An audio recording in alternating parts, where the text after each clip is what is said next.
C'est le 390e, comme on dit en belge, épisode des Technos, avec cette semaine Xavier d'un côté, de l'autre notre ami David. Je le précise à toutes fins utiles à ceux qui découvrent nos épisodes que ces chroniqueurs changent chaque semaine, ils sont plusieurs et on les brasse, comme on dit, de semaine en semaine. Et pour être encore plus précis, pour vraiment placer le décor, rapidement, David n'est pas sous la même...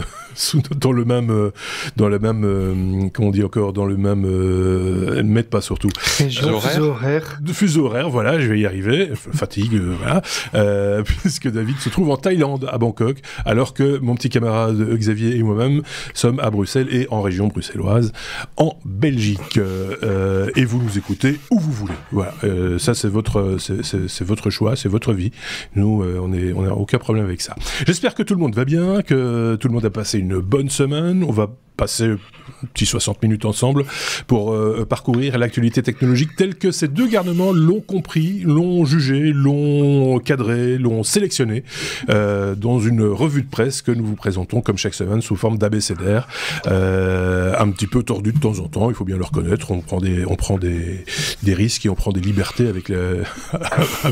avec l'abécédaire de temps en temps, que voulez-vous, c'est comme ça.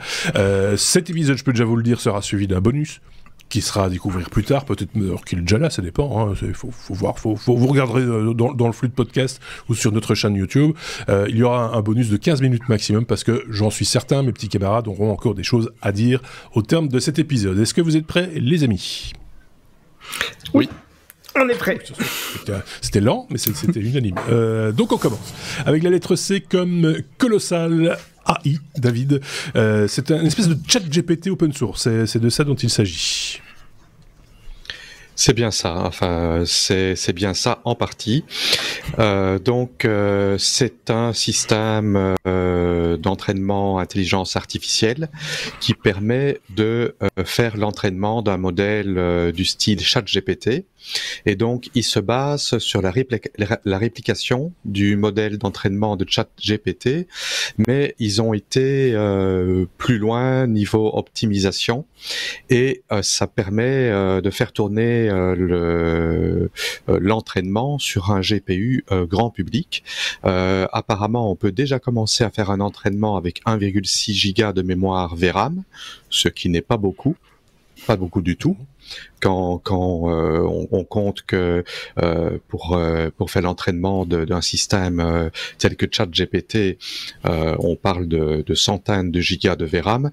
Bon, évidemment, ici, quand on dit 1,6 giga de VRAM, ça veut dire commencer un petit modèle. Oui. Mais ça veut dire que des particuliers ou des petites entreprises qui n'ont pas l'argent pour se payer des GPU de classe data center vont pouvoir travailler sur des modèles personnalisés. D'abord, ChatGPT n'est pas libre, je veux dire, le modèle n'est pas distribué. Mmh. Alors, non seulement ça nécessite moins de mémoire, mais c'est nettement plus rapide. On parle de 7,7 fois plus rapide pour l'entraînement. Et ils ont également été plus loin, c'est que ça permet également d'entraîner d'autres systèmes d'autres modèles AI, dont il donne l'exemple de l'entraînement de Stable Diffusion. Donc ça, on a déjà beaucoup parlé. C'est ce qui permet de générer des images à partir de texte. Mm-hmm. Par exemple, pour l'exemple de Stable Diffusion 2, leur modèle permettrait d'entraîner ça avec le tiers ou le quart de VRAM nécessaire, et avec également une vitesse nettement plus rapide. Alors, les liens qui vont être fournis en référence, donc il y a l'article principal qui explique en détail, je ne vais pas rentrer dans le détail parce que c'est fort technique, oui. Pour ceux que ça intéresse, c'est dans l'article, qui explique comment l'entraînement de ChatGPT fonctionne, comment tout fonctionne. C'est très très intéressant pour les gens que ça intéresse. Mmh. Et alors, il y a un autre lien qui est vers la page GitHub, donc du projet open source quiconque veut essayer, il peut télécharger et essayer le système. Code est là, tout est disponible, c'est documenté, c'est très bien. Il y a même de la vidéo pour ceux qui ont du mal à lire. Tout ça est très bien fait, tout ça est très bien documenté, tout ça est. Est-ce que ça inspire notre ami Xavier? Est-ce qu'il va se lancer demain Ben oui, je me dis que ça pourrait aider pas mal de bots, si je ne me trompe pas, à créer par exemple leur petit chatbot personnalisé et pas juste un chatbot entraîné avec des simples questions-réponses. L'idée, c'est pas de faire un. Parce que le ChatGPT, c'est un peu un chatbot généraliste, on va dire. Tu peux très bien imaginer d'entraîner ton chatbot personnel ou de ton entreprise sur des questions qui sont propres à ton secteur d'activité ou orienté client dans le cadre d'un premier niveau d'aide à une clientèle, par exemple, des choses comme ça. Ça pourrait être... Il y a déjà des choses comme ça qui existent, des choses qui permettent de créer ton chatbot sur base de questions auxquelles tu réponds, etc. Oui. Et ils essayent de reconnaître des mots de phrase. C'est très scénarisé. Ici, avec voilà, c'est très scénarisé. Ouais. Et dès que tu sors un tout petit peu du vocabulaire ou des questions, t'es vite en dehors des clous. Alors que avec un modèle de langage comme celui-ci, je pense que les résultats pourraient être plus naturels et plus pertinents. Enfin, c'est mon impression à première vue, hein, mais bon, là, ce que je trouve. Oui, c'est David. Pardon, je t'ai coupé. Ce que je trouve très intéressant ici, c'est que avec ChatGPT, on est obligé d'utiliser leur API, on doit payer, et on n'a aucun contrôle sur l'entraînement, de la manière dont il a été fait et quelles sont les données qui ont été faites. Il y a des bias culturels, donc ou des biais en français qu'on dit, je pense, culturels, de langue, sur lesquels on n'a absolument aucun contrôle. Tandis que si ici on peut entraîner soi-même en ayant le contrôle complet sur le set d'entraînement, on peut éviter de mauvaises surprises. Bon, évidemment, on va avoir difficile à arriver à un niveau tel qu'un réseau professionnel, mais maintenant pour quelque chose qui est bien ciblé, c'est peut-être pas si compliqué d'avoir quelque chose de fonctionnel. C'est à voir. Il faut avoir les compétences, il faut prendre le temps aussi de bien comprendre comment ça fonctionne. Il faut quelques prérequis quand même. On va pas se lancer comme ça un dimanche matin en se disant tiens, je vais faire une IA comme ça sur le coin de table. Il y en a qui ont essayé. Hein. Oui, il y en a qui ont essayé effectivement. Et je pense qu'il y en a qui vont même plus que l'essayer. Mais voilà. Oui. Autant savoir que ça peut prendre un peu de temps et que comme tu le disais, il existe déjà des solutions et des chats GPT. On met chaque fois des guillemets parce que c'est voilà. Qui vont s'orienter sur des secteurs d'activité ou etc. payants, ça commence à émerger. Je fais juste une parenthèse, j'en profite avant qu'on passe au sujet suivant, parce que quelqu'un nous a épinglé la semaine dernière ou une semaine précédente, je ne sais plus, sur notre chaîne YouTube, en disant qu'on diffusait des fake news, parce que j'avais parlé j'avais diffusé le prompt, la question donc que j'avais posée à ChatGPT et la réponse que celui-ci m'avait donnée. Rappelez-vous, je vous renvoie à un épisode précédent où les œufs de chat domestiques et les œufs de chat sauvages, il paraît que c'est une fake news parce que quand on lui pose la question maintenant, il dit que ça n'existe pas parce que les chats sont des mammifères. Je suis désolé de vous dire que la première réponse qui nous a été donnée, c'était celle-là. Après, s'il se corrige, tant mieux, j'ai envie de dire. Après...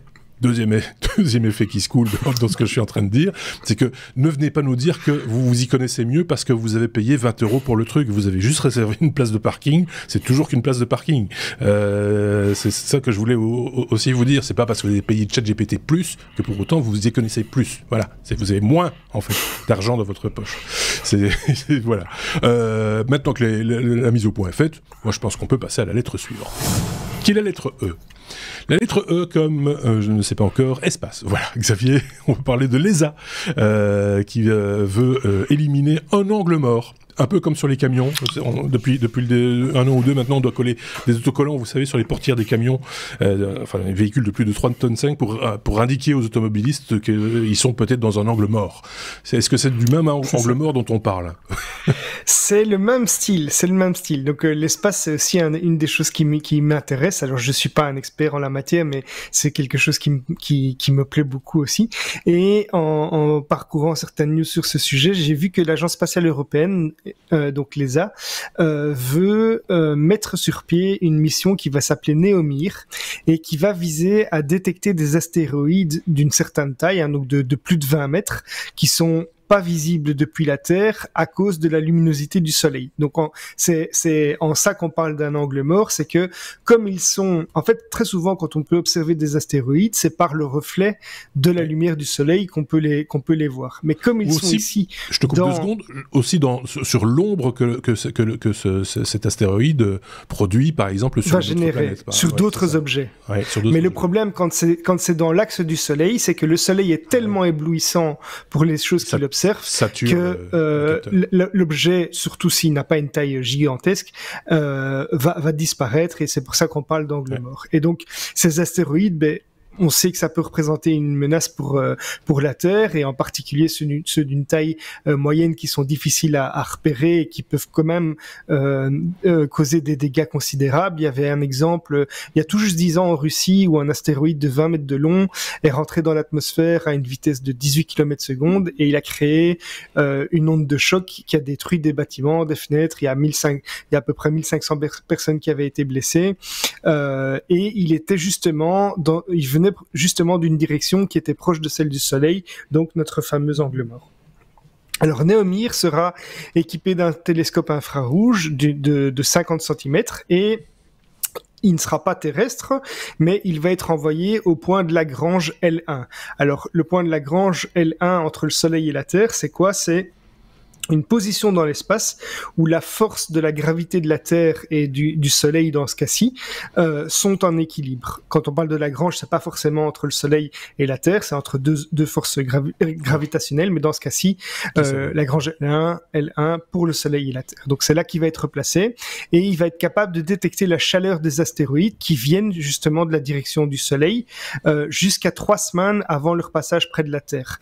Ils seront enregistrés dans une zone de visibilité en forme d'anneau autour du Soleil, et cette mission, elle devrait donc pouvoir détecter des astéroïdes qui représentent une certaine menace qui aujourd'hui nous échappe à cause de cette luminosité, mais quant à dire que ça va pouvoir éviter une collision importante, ça c'est un autre débat, parce qu'en fait on sait qu'il y a des études qui ont montré que même 6 mois de détection, enfin si on pouvait détecter un astéroïde 6 mois à l'avance, ce serait pas encore suffisant que pour éviter l'impact. Et c'est pour ça qu'il y a d'autres projets comme de mémoire DART qui essayent notamment de dévier des astéroïdes. J'en avais parlé dans un autre numéro, mais voilà, c'est en tout cas un complément dans cette recherche de viser à se protéger ou à détecter des objets dans l'espace. Il y a un chouette tableau qui résume, alors j'imagine que c'est théorique, mais c'est quand même fondé sur des analyses et des recherches, etc. Le diamètre de l'objet, de l'astéroïde, et sa dangerosité, la fréquence d'entrée dans l'atmosphère terrestre. Parce qu'on voit que un astéroïde on dit un ou une d'ailleurs, je sais plus, un astéroïde de 1000 mètres de diamètre, il y en a un sur entre 1 et 300 millions d'années qui percutent la Terre. Donc, bon, il y a quand même moins de risques, mais le risque n'est pas non plus totalement absent. Donc, voilà. Par contre, des astéroïdes d'un diamètre inférieur à 1 mètre, ça, il y en a plein, apparemment, qui nous tombent dessus, sans qu'on ne le sache, parce que, ils sont détruits à l'entrée dans l'atmosphère, j'imagine. Enfin, ça dépend aussi de la composition de l'astéroïde en question. Donc, voilà. Enfin, le tableau résume tout ça sur le site de l'ESA. C'est parmi nos sources, comme on le disait là tantôt. On vous partage toutes les sources, évidemment, de ces informations qu'on vous livre, et donc vous pouvez vous aussi aller plus loin, aller jeter un petit coup d'œil et faire vos petites recherches et croiser l'information. C'est ce qu'on vous propose de faire chaque semaine. Je ne sais pas si David avait une opinion sur cette recherche ou sur ce fameux Neomir. c'est un sujet qui me passionne énormément également, mais je n'ai rien à rajouter à ce que Xavier a dit. Voilà, c'est comme ça. On peut être passionné par un truc et faire preuve d'humilité. Merci beaucoup. Si vous avez, par contre, vous, de votre côté, des choses à rajouter, peut-être qu'on a été imprécis dans ce qu'on a dit, des petites corrections à faire à la marge, n'hésitez pas à le faire, évidemment, en commentaire sur le site lestechno.be ou sur notre chaîne YouTube, comme vous avez l'habitude de le faire aussi. La lettre G. Comme gaming, on parle pas beaucoup de gaming, on n'est pas très gaming, faut le reconnaître, chez les technos. David, c'est toi qui nous amènes souvent des sujets gaming, alors que de ton propre aveu, tu ne joues pas énormément non plus. Je suis quand même un petit peu quand même. J'ai beaucoup joué dans le passé. Évidemment, quand on est dans la vie professionnelle, on a moins le temps de jouer que quand on est adolescent, étudiant, mais je joue encore régulièrement. Quand on est dans la vie professionnelle, on a le temps de jouer. Posez-vous des questions sur votre avenir. Moi, j'ai rejoué à Tetris contre mon fils récemment. Ah oui, mais ça c'est Tetris. évidemment. C'est toujours amusant d'avoir un petit Tetris sous la main, un petit truc comme ça. Ça rappelle de bons souvenirs. David, on parle de Microsoft qui signe avec Nintendo. Voilà, donc Microsoft a signé un deal avec Nintendo, un contrat d'une durée de 10 ans. Ceci concerne principalement le jeu et la franchise Call of Duty, qui va donc être disponible sur les consoles Nintendo, mais cela ouvre la porte également à la mise à disposition des jeux qui sont sur Xbox, sur Nintendo. Il faut savoir qu'il y a un contexte de rachat d'Activision Blizzard par Microsoft également, qui est un deal de 69 milliards de dollars qui est examiné à la loupe par tous les régulateurs possibles. Et le deal avec Nintendo s'étendrait également au rachat, à tous les jeux qui seraient rachetés par Microsoft. Je trouve ça assez sympathique et intéressant pour les gamers de pouvoir avoir accès aux jeux sur différentes plateformes. Il faut d'ailleurs savoir que Microsoft avait tendu le bras à Sony il y a un certain temps et Sony les a envoyés balader assez sèchement, apparemment. Donc je trouve ça assez sympathique de la part de Nintendo, surtout que Nintendo a une réputation d'être assez fermé question licence et question droit. Signalons-le, c'est pas un rachat, c'est pas une fusion, c'est vraiment un contrat sur une durée limitée d'ailleurs. Je pense que c'est un partenariat de coup. Un partenariat. Un contrat de 10 ans ici. Oui, c'est ça. Donc voilà, c'est autant le savoir. Enfin, 10 ans, il peut se passer plein de trucs, effectivement, et on le sait, c'est un gros business, le jeu vidéo, ça a dépassé depuis maintenant pas mal de temps le monde du cinéma, si je dis pas de bêtises en termes de chiffre d'affaires. Donc au niveau mondial, c'est quand même un beau contrat quand même. Et concrètement, ça veut dire quoi également.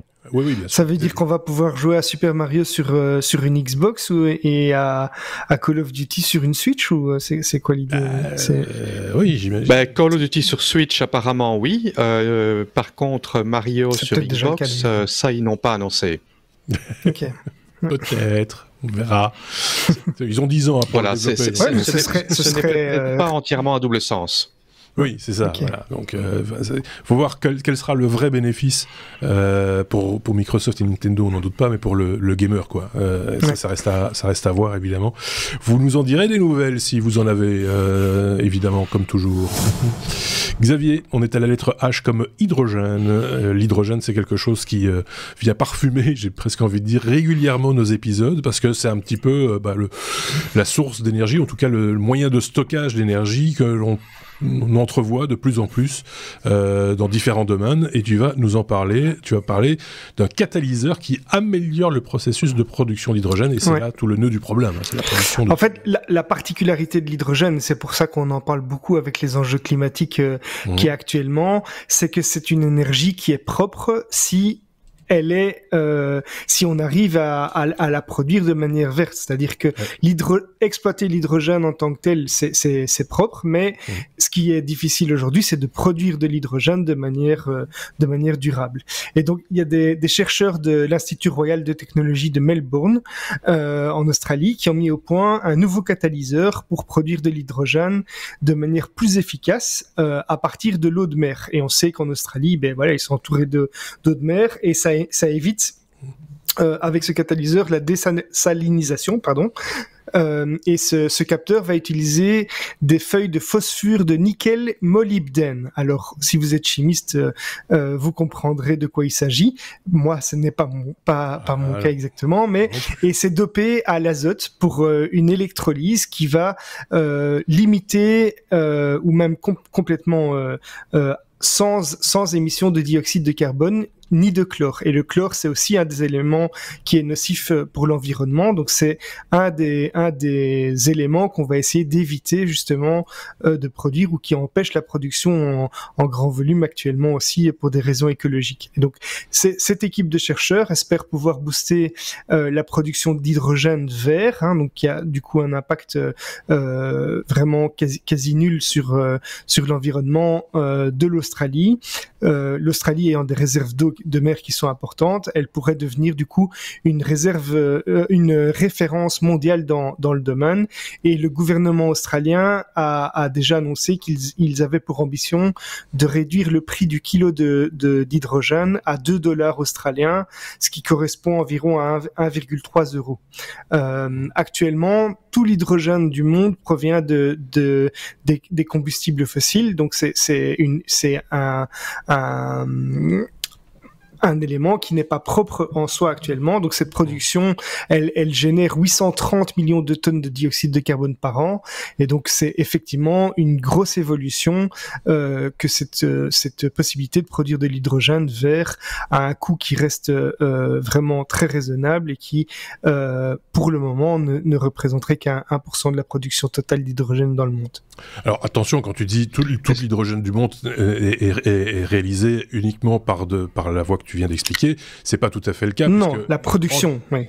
Au niveau de la production, avec de l'électricité, alors après il faut voir quelle est la source d'énergie, la source de cette électricité, mais si une éolienne peut, par exemple, produire de l'hydrogène ou un barrage hydroélectrique, on a une source électrique, on peut produire de l'hydrogène, avec un rendement qui est pas foufou, il faut le reconnaître pour le coup. Oui, c'est ça, parce qu'en fait ça n'a pas de sens de produire... Ça n'a pas de sens de produire de l'hydrogène avec une source verte si l'effort nécessaire pour la production de cet hydrogène est supérieur à ce que l'hydrogène lui-même permettrait de produire comme énergie. Je pense que l'hydrogène produit il y a une question de 20% de rendement, je crois, quelque chose comme ça, donc pour 100 watts, on va dire ça comme ça, utilisé pour produire une certaine quantité d'hydrogène, cet hydrogène ne sortira plus que 20 watts.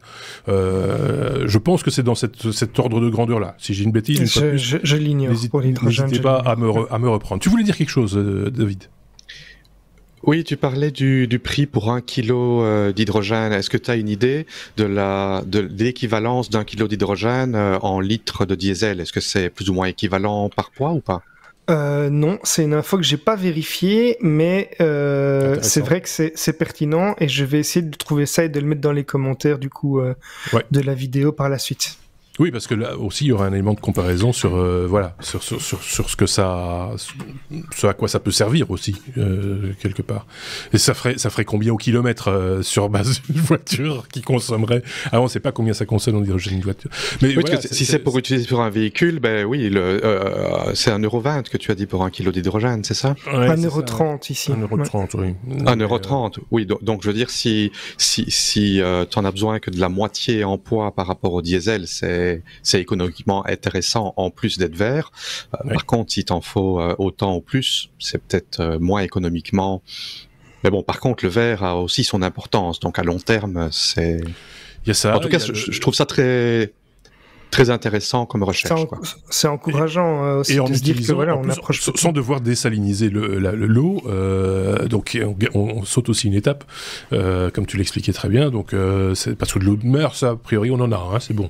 Donc, oui, si on nous appelle la planète bleue, c'est pas pour rien. C'est parce que la quantité, enfin l'eau de mer, c'est une ressource qui est quasiment inépuisable, on va dire. Aujourd'hui, il vaut mieux utiliser de l'eau de mer que de l'eau de source, si tu vois ce que je veux dire. Parce que tout à fait. On est au mois de février, même pas fin février, et certaines régions, par exemple en France, sont déjà en stress hydrique, ce qui normalement n'arrive qu'au mois de juillet ou au mois d'août. Donc ça va devenir une denrée rare et qu'il va falloir vraiment économiser goutte par goutte. C'est le cas de le dire.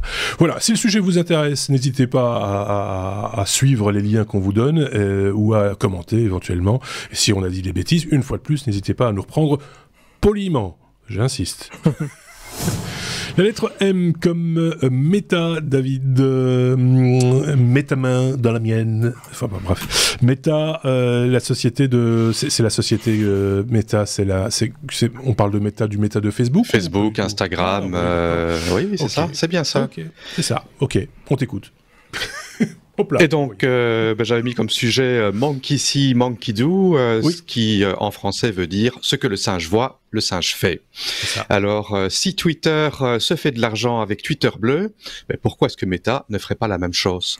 Et donc, Zuckerberg a annoncé tout fier sur son nouveau canal qui s'appelle Meta Channel, qu'il a créé. Il a annoncé que ils vont sortir un nouveau badge bleu pour Facebook et pour Instagram, payant, évidemment, tout comme Elon l'a fait, pour un prix de $15 par mois sur iOS et Android et $12 par mois via des plateformes où il n'y a pas de commission. Et ça donnera la possibilité d'avoir un petit badge bleu Meta Verified. Voilà, j'avais quasiment envie de le mettre dans le ouais mais non, mais voilà. Parce que c'est quand même assez symptomatique.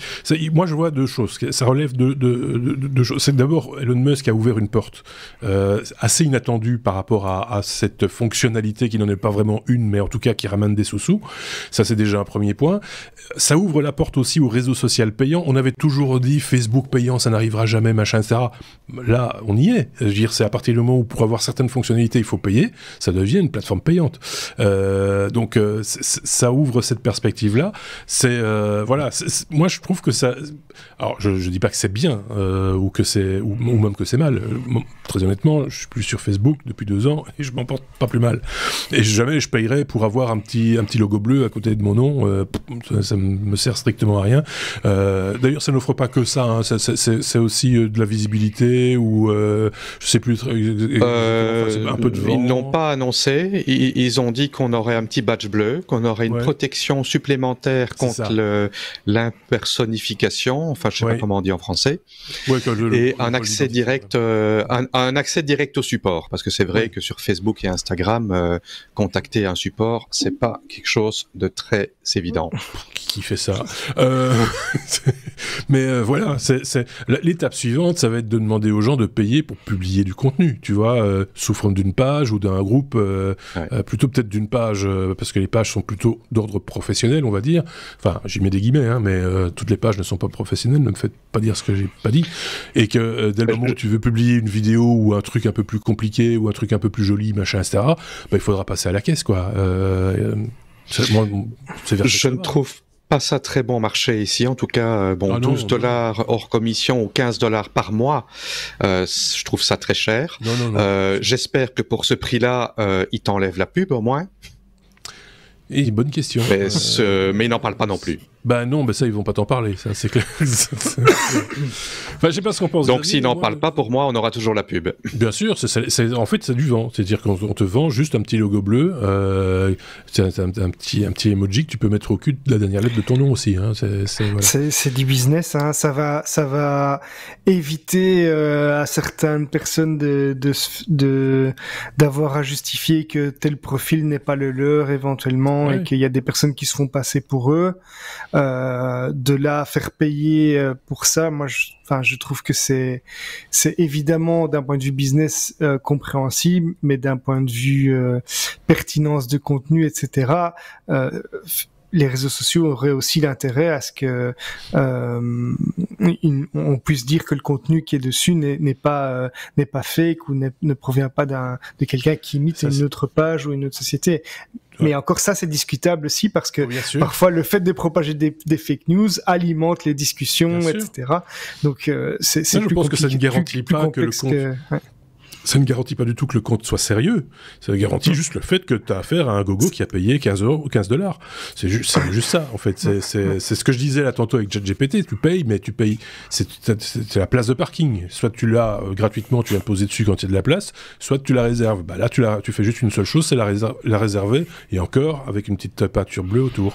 Voilà. Oui, c'est ça. C'est pas un vrai service de vérification d'identité, tu penses? Moi, je le vois pas. Je le vois pas comme ça, en tout cas pas dans l'immédiat. Mais je le maintiens. Ça ouvre une porte que tout le monde considérait comme étant blindé, fermé, machin, etc. Il y a eu tellement de bruit sur l'histoire, dans toute l'histoire de Facebook depuis que ça existe, de ça devient payant, machin, etc. Et chaque fois ça a été démenti et ça n'a jamais arrivé. Ben là on y est.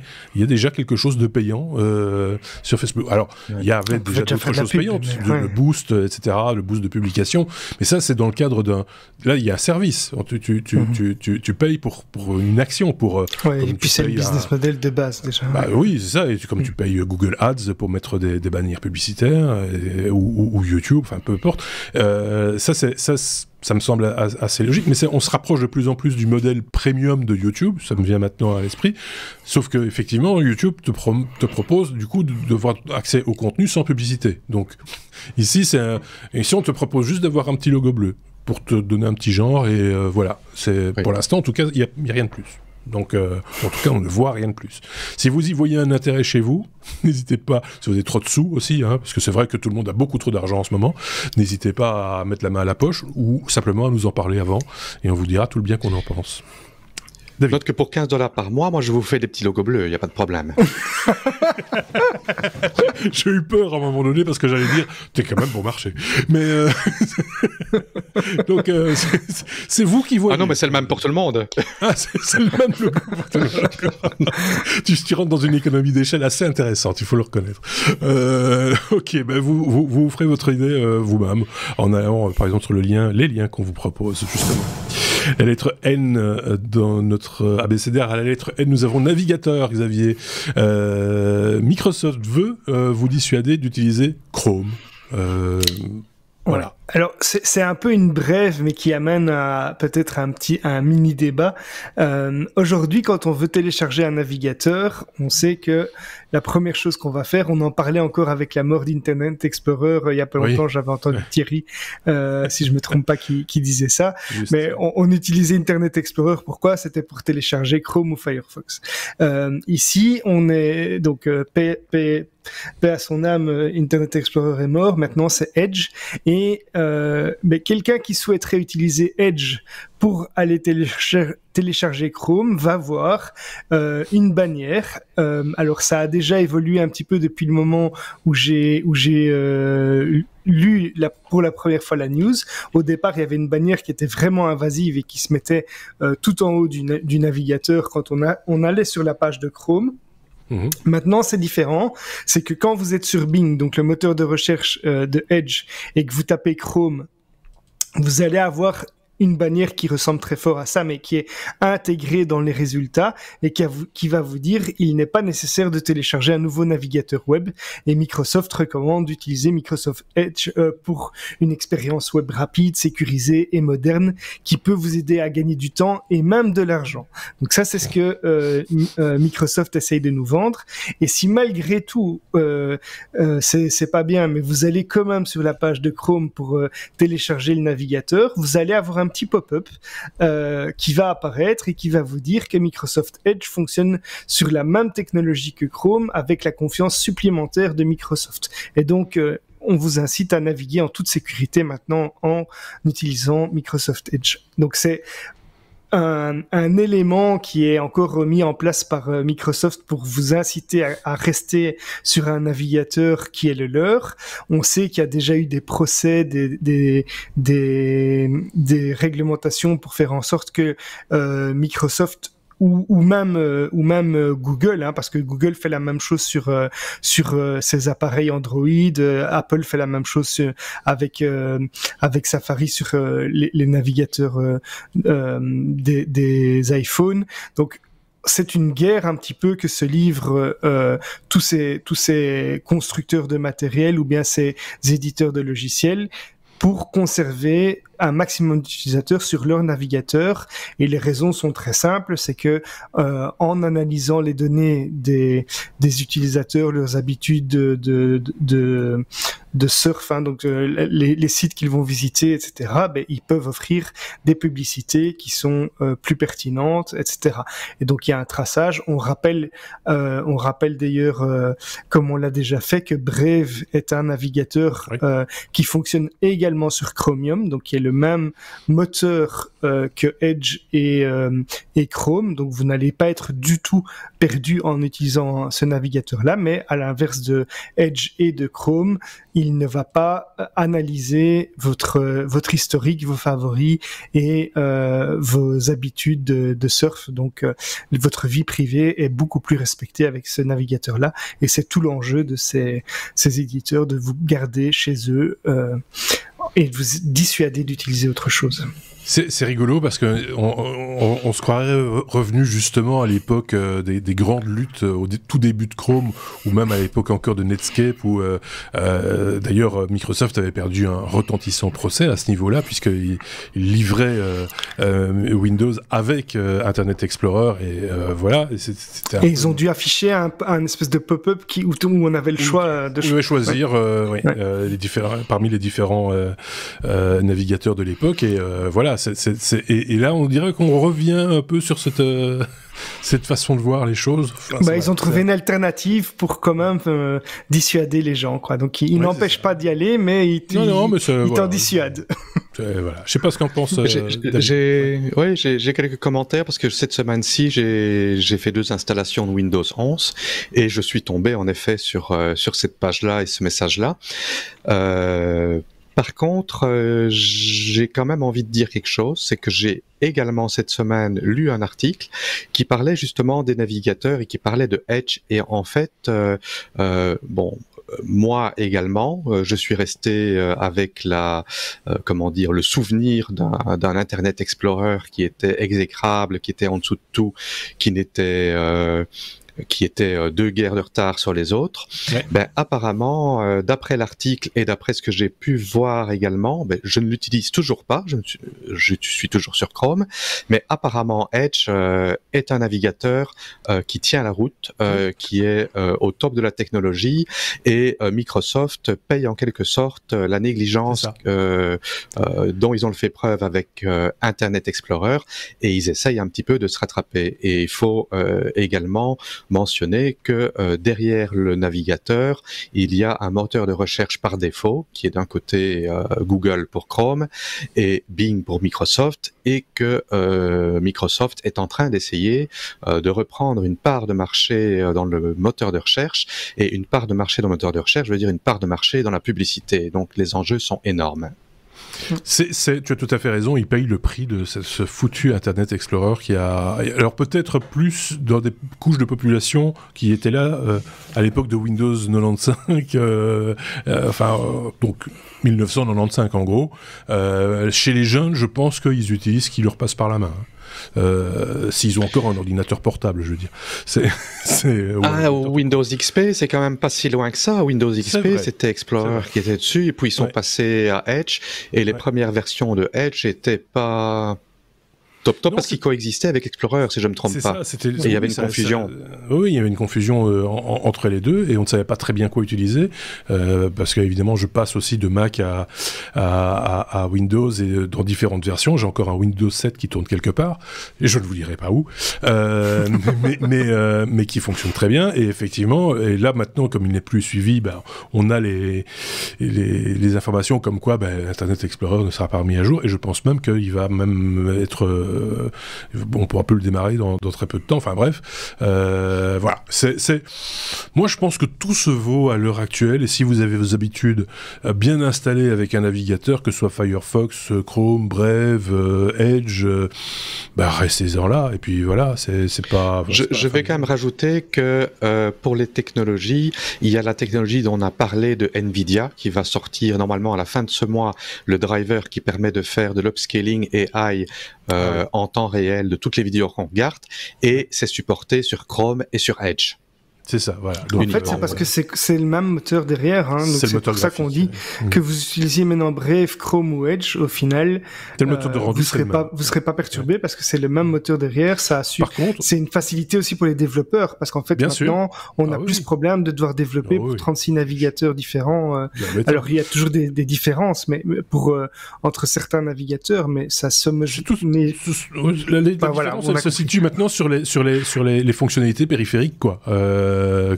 Comment les choses se manifestent, comment se manifeste un bookmark, comment se manifeste un plugin, comment se manifeste voilà, c'est ça qui diffère maintenant et encore ça se rapproche quand même beaucoup de plus en plus, ils se tirent la bourre les uns les autres et donc ils se copient, et donc il y a des ressemblances quand même flagrantes entre les différents services. Voilà. Il y a un navigateur qui commence à faire parler de lui aussi, d'ailleurs j'ai un ami François qui m'en a parlé encore aujourd'hui, c'est Arc, qui est actuellement sur invitation uniquement, et c'est un navigateur qui repense vraiment complètement la façon de gérer les favoris, les onglets, etc. Donc on va organiser ces favoris par catégorie ou par groupe ou par thème. On va pouvoir du coup, quand on passe d'une catégorie à l'autre, aussi changer l'apparence du navigateur, etc. Donc c'est une façon de repenser complètement ça avec quelques outils comme de faciliter. Enfin, des outils pour faciliter la capture d'écran, le partage de capture d'écran, etc. C'est à suivre. En tout cas, je le testerai. Je pense qu'il est déjà testable pour les personnes qui sont sur macOS, mais pas encore sur Windows. Il utilise quel moteur de rendu Je l'ignore. J'ai pas pu tester. Je pense que c'est leur propre moteur qui est derrière. Donc c'est Arc ARC. Ok, on en prend bonne note et n'hésitez-vous pas, une fois de plus, je le répète chaque fois, mais si vous avez des informations sur ce sujet, qui paraît comme ça anodin, hein, on part vraiment d'un sujet un petit peu, voilà, tiens, et ils ont fait ça, finalement, il y a des choses encore à dire sur les navigateurs aujourd'hui, c'est assez rigolo en 2023, donc toujours avoir le même type de conversation, ou quasiment, sur ce sujet-là, voilà.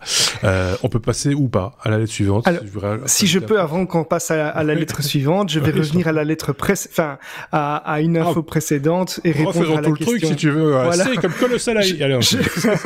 Je vais revenir à l'hydrogène puisque j'ai la réponse. 1 kilo d'hydrogène contient autant d'énergie que 3 kilos de pétrole. Ah ben quand donc, même. Voilà. Donc ça, c'est une énergie. Il y a une micro-coupure chez moi. Tu peux redire le montant ? Donc 1 kilo d'hydrogène apporte la même énergie que 3 kilos de pétrole. Voilà. Donc, oui, donc c'est intéressant. Ça reste intéressant, effectivement. Bon, allez.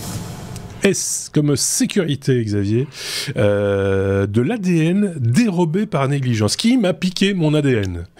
Rendez-moi mon ADN. Alors, qu'est-ce que c'est que cette histoire ? Aurélien va m'en vouloir parce que je vais encore une fois parler d'une faille de sécurité, mais je pense qu'ici elle a quand même un intérêt. C'est pas la faille en elle-même qui a un intérêt, mais c'est plutôt les conséquences qu'elle pourrait avoir, d'après moi. C'est quelque chose qui s'est passé déjà il y a quelques temps. C'est en 2021, mais il y a un procès qui a eu lieu et donc on vient de connaître l'amende qui en découle. C'est la société américaine qui s'appelle DNA Diagnostic Center, donc DDC. Alors DNA, vous avez tout de suite compris, cette société elle est spécialisée dans les tests d'ADN et de paternité et elle a été piratée par des hackers qui ont subtilisé les données relatives au génome de plus de 2,1 millions d'individus. Donc en gros, il y a des sociétés qui vendent des tests, hein, comme vous le savez, pour voir est-ce que j'ai des ancêtres romains, est-ce que j'ai des ancêtres, voilà. Je crois d'ailleurs que Seb avait fait un test et en plus de ça, il me semble avoir vu des news qui disaient que ces tests n'avaient pas une très grande valeur. La fiabilité, en tout cas l'interprétation des résultats, parce qu'en plus de ça, il faut faire appel, en tout cas à l'époque, on faisait appel à 2 sociétés distinctes, l'une qui calculait entre guillemets l'ADN et l'autre qui l'interprétait. Et c'était au niveau de l'interprétation, si je dis pas de bêtises, qu'il y avait de gros doutes parce que en gros c'était un peu l'horoscope, quoi. Ouais. Bon, pour un test de paternité, là c'est déjà beaucoup plus fiable. Oui, mais voilà. Sauf si c'était une femme, mais bon.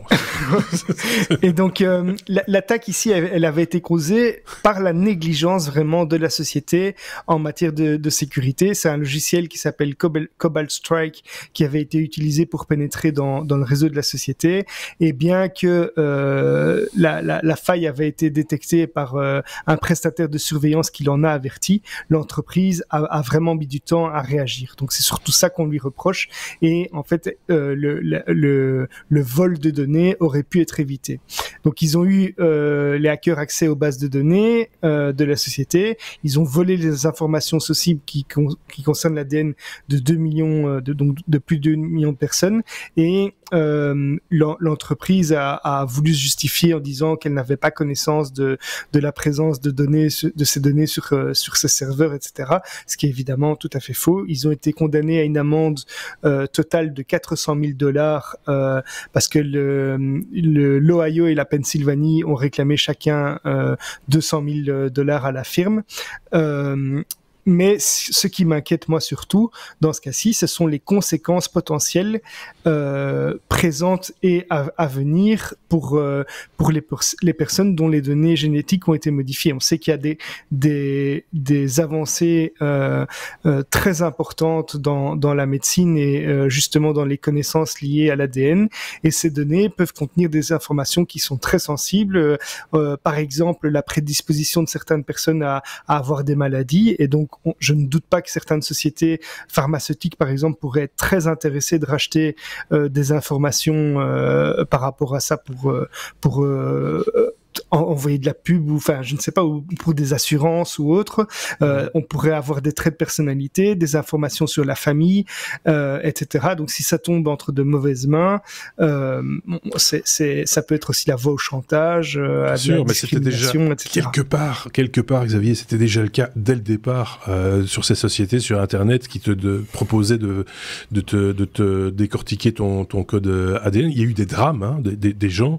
Je me rappelle d'une histoire d'une dame qui s'était fait une ablation des seins parce que dans le rapport il était dit qu'elle avait 95% de chances de développer un cancer du sein, et que, enfin voilà, c'est des situations complètement dramatiques, alors que elle aurait probablement jamais rien eu, quoi. C'est parce que c'était complètement voilà, comme je disais, c'est l'analyse ressortait plus de l'horoscope que de l'aspect scientifique des choses, quoi. C'est voilà, et je pense que de nouveau ça dépend de la fiabilité des résultats. Je pense que ces sociétés ayant pignon sur rue aussi, leur fond de commerce c'était de collecter un maximum d'ADN justement pour pouvoir les utiliser, les exploiter, etc. Les exploiter sur une forme ou une autre. Non, c'est évident, mais ici ce qui est d'autant plus grave, c'est que ça peut être exposé à des personnes qui ont vraiment des intentions encore différentes de celles qu'une société autorisée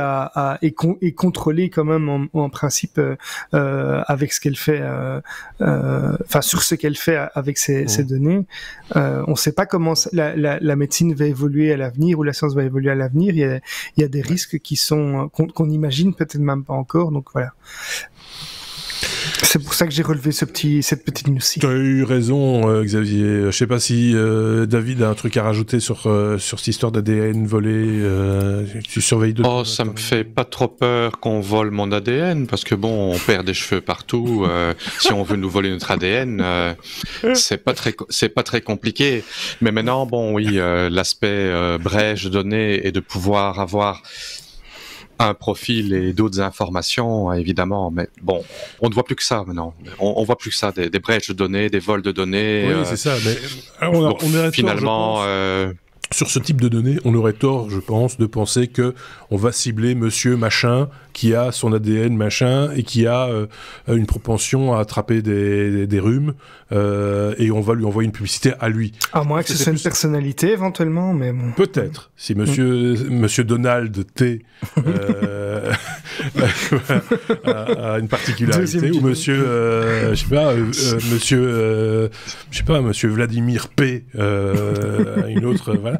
Peu importe. Sans doute que là il y a un intérêt mais plus stratégique qu'autre chose.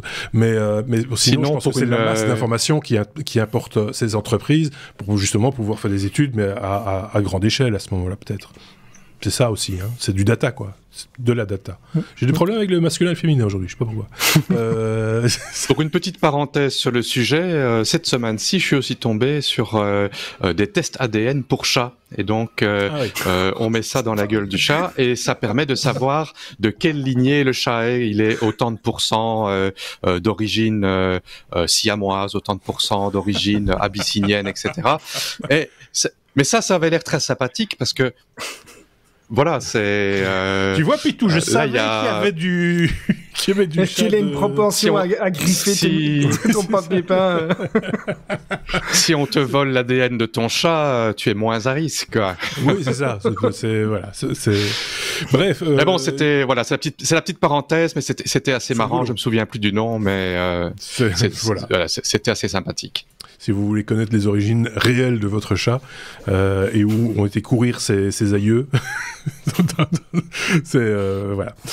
La lettre W conclura donc cet épisode 390. On va parler de Windows, David, avec le support officiel de Windows 11 sur Mac M1 ou M2, donc l'architecture ARM exploitée par les derniers Mac en date. Voilà, c'est bien ça. Il existait un assistant sur Apple qui s'appelle Bootcamp, qui était un assistant qui aidait à l'installation de Windows sur un Mac basé sur processeur Intel. Mais bien sûr, les processeurs maintenant sur Mac, c'est des M1, M2 qui sont sur architecture ARM et il n'y avait pas de solution officiellement supportée.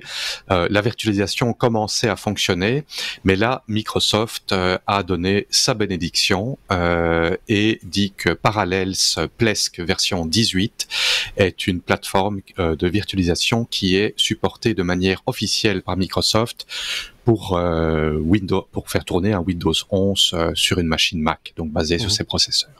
Il faut quand même préciser que ça permet de faire tourner une version de Windows 11 ARM et pas une version de Windows 11 x86. Donc là, c'est quand même une petite précision à apporter parce que la version Windows 11 ARM a quelques choses au pluriel qui lui manquent par rapport à la version x86. Mais voilà, bon, c'est assez sympathique. Je trouve ça sympathique d'apporter la compatibilité inter-système d'exploitation d'une plateforme à l'autre pour les personnes qui utilisent un Mac et qui voulaient un Windows. Voilà. Maintenant, bon, je suis pas tout à fait convaincu du Windows pour ARM. Je ne l'ai personnellement jamais essayé. Voilà, c'est à voir. Il doit avoir quelques limitations. Oui, enfin, les phases de développement sont pas aussi pas aussi régulière ou aussi rapide que sur Intel. Ça, c'est à voir encore, à se faire confirmer. Mais moi, je connaissais plein de gens qui étaient sur Bootcamp et qui bootaient sur Windows, sur leur Mac, pour des raisons professionnelles souvent, hein, parce que voilà, c'était plus facile. Ça fonctionnait même très très bien. Hein, c'était pas de perte de puissance, etc. Un tableau Excel sous Windows. Moi, j'avais vu ça, je trouvais ça un peu ridicule, mais sur un Mac, ça fonctionnait vraiment bien. Enfin, voilà. Petite parenthèse. Pour un développeur, c'est très utile parce que on a un Mac pour développer, on a besoin de tester ça sur un Windows, on n'a pas besoin d'avoir deux machines différentes et inversement, on a un Windows et on veut, bien que Apple n'a jamais donné leur bénédiction pour une émulation de Mac sur un PC, mais bon, ça se faisait quand même. Oui, mais il y a rien d'officiel dans ce domaine-là. Non. Ok, bon ben voilà, petite news pour terminer cet épisode 390. Qu'est-ce que on n'a rien à rajouter quelque part. C'est la fin d'un épisode, c'est la fin d'un épisode. S'il y a des choses à rajouter, ce sera dans le bonus, parce qu'il va y avoir un bonus évidemment, qui s'appellera bonus 390. Bonus 390 pour ceux qui ont des problèmes. Qui ne sont pas belges ou suisses. Merci à tous les deux. Merci Xavier, merci David. Et donc on se dit à très bientôt. N'hésitez pas, hein, comme toujours, les pouces vers le haut sur YouTube, sur notre chaîne YouTube. Les étoiles, 5 de préférence sur les applications de podcast, si ça vous a plu. N'hésitez pas aussi à commenter. Les petits commentaires aussi, ça aide à se faire connaître. Et n'hésitez pas aussi à partager les technos avec vos amis via les réseaux sociaux, par exemple. Passez une très très bonne semaine et on se dit à très bientôt. Salut!